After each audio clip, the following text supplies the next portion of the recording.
I'm on like my fourth coffee of the day because I was up till 3 a.m. discussing school refusal with some of the mum friends I've made on the TikTok app.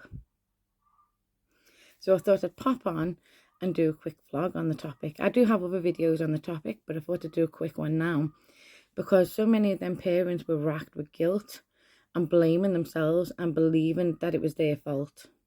Stop blaming yourself.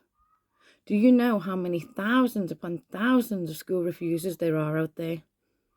You only have to join a single group on that other social media app to know for a fact that there are thousands upon thousands of children going through school refusal right now. The common trend is the school deflecting this and the education system deflecting this back onto the parents. So many of them parents were racked with guilt, and they shouldn't be. If school refusal was down to the parents, would we really be seeing numbers on this scale? That old cliche comes to mind, only this time it's not you, it's them.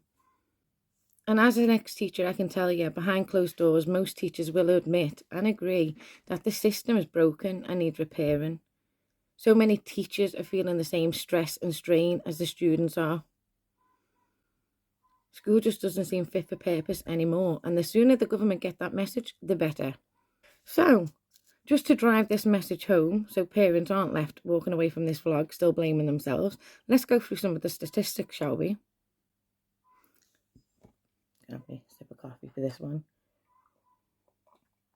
I suggest you do too.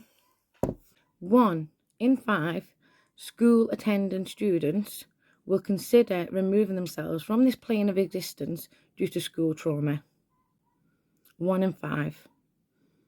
If it's 1 in a million, for example, I may actually agree with the schools and say, let's look at the parents in this situation. But it's not. It's 1 in 5. There is pretty much an abuse case every day in a school across the UK. Every day. There's at least one case of taking place in our public schools. Gonna need another sip of coffee.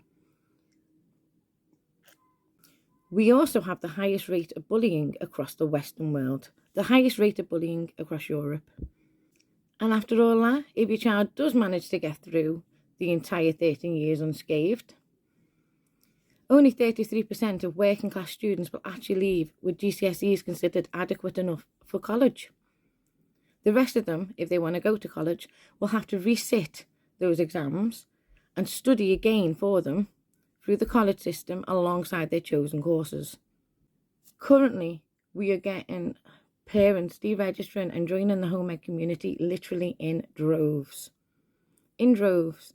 And a lot of them feel forced into that situation, sadly. They feel like they have no other choice. And that is why people like me are doing videos like this, because I've been there. My eldest ones were in the school system until I removed them from it, and I removed them from it due to school trauma. I had severe school refusal that we were going through as well. So I've been here, I've been there.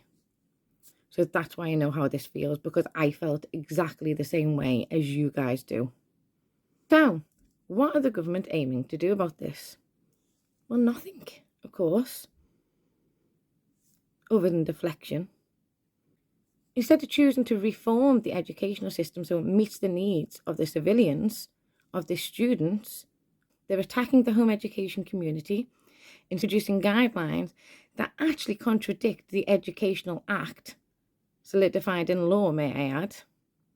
They haven't changed the Educational Act, they're just introducing and rolling out these guidelines. And these guidelines are full of loopholes to force parents into sending their children back into the school system. They're also changing the rules as well. So from September, it looks like all parents are going to have to request permission from the local authority to deregister, whereas at the minute, the parents are in charge of that and anyone can deregister. Unless, of course, there's court orders in place preventing that. And if your child attends a SEND school, again, the process to deregister is slightly different. They're using the media to vilify the home education community in a hope to put parents off deregistering as well. They also don't explain about EOTAS to parents, EOTAS. So that's one worth looking into, and I do have videos on that too. They're merging schools together. There's at least 18 mergers taking place in the London Borough alone because they can't afford to keep all these schools open due to falling numbers. And this is happening across the country, yet they're blaming migration for this instead of looking at their own educational system and saying, what can we do to actually want these students to attend here? What can we do to repair the mental health of our students and our teachers? They're not asking any of those questions. En masse, they're closing loads of SEND provision schools and forcing those children back into mainstream education. Let's not forget, this is the very mainstream education that has already failed these children. But it's the same situation for home educators. Most of those children were failed by the system too, and they're now trying to force them back into the education system as well. And if anything, in my eyes, that proves that the education system is not there for the benefit of the children. It's there for money, because otherwise they'd be making the changes necessary to support those children, to put things in place to help them.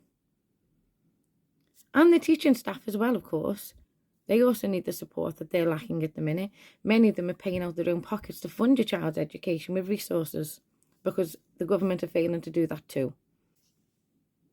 So don't dare blame yourselves. Let's put the blame where it needs to be. And quite frankly, I think all us parents need to unite on this because it's affecting all children. And at the minute, we've got loads of wonderful protests taking place over it, loads of petitions. But at the end of the day, I think we need to combine all that in a way, if possible, because at the end of the day, this is about the overall education system failing our children in this country en masse. And it's very much not your fault as the parent. This is the government's fault. This is the government's failings, and that's where the responsibility lies. Please do not blame yourself. As parents, we always find things to feel guilty over, but this is genuinely not one of them. If your child is a school refuser, they're probably refusing for a reason. And it isn't the parent's fault. I mean, maybe in one or two cases you could say that rule doesn't apply to them all. You're being a bit general there, Liz, and fair enough, maybe I am generalising a little bit there. But on the whole, on the majority, it is not the parent's fault.